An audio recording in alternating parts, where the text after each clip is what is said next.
जबलपुर से एक बड़ी खबर है। लोकसभा प्रत्याशी चयन का विरोध भी कुछ जगहों पर दिख रहा है। भाजपा के सीनियर विधायक हैं, पूर्व मंत्री भी रहे अजय बिश्नोई, उनका एक ट्वीट सामने आया। बिल्कुल, और ट्वीट में उन्होंने लिखा है कि आशीष दुबे, जिन्हें जबलपुर से लोकसभा का उम्मीदवार बीजेपी ने बनाया है, आशीष दुबे ने विधानसभा चुनाव में उनके विरोध में यानी अजय बिश्नोई के विरोध में काम किया था और ऐसे में अब उनको टिकट दिया गया है। लेकिन उन्होंने ये भी कहा कि टिकट दिया है तो अब उनके पक्ष में काम भी करना होगा।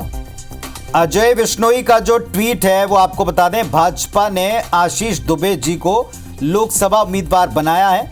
पार्टी के निर्णय का स्वागत है। हमें भूलना होगा कि हमारे चुनाव में आशीष जी ने पार्टी के विरोध में काम किया। ये उनका आप ट्वीट देख रहे हैं, जिस हिस्से को हम हाईलाइट करके दिखा रहे हैं। वो लिख रहे हैं कि भाजपा को जिताना हमारा लक्ष्य है और साथ में उन्होंने अपनी अस्वस्थता का जिक्र भी अपने इस ट्वीट में किया है और जिक्र किया है अपनी नाराजगी का अपने ट्वीट। और इसी बात का हम अभी पुनीत जिक्र भी कर रहे थे कि अभी टिकटों का ऐलान हुआ है और जिस तरह से जश्न मनाया जा रहा है तो चुनौतियां कई सारी अब प्रत्याशियों के सामने भी जाहिर तौर पर होंगी।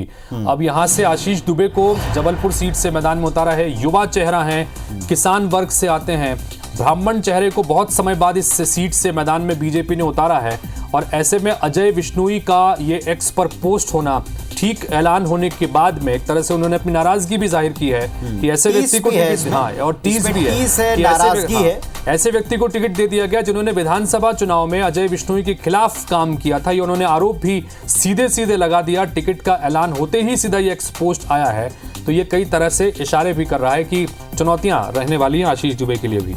वैसे पहली बार नहीं हितेश, पहले भी ऐसा कई बार हो चुका है जब अजय बिश्नोई मध्य प्रदेश में शिवराज सरकार के समय कई बार ऐसे बयान दे चुके हैं महाकौशल की उपेक्षा को लेकर, जिस पर पार्टी घिरती रही।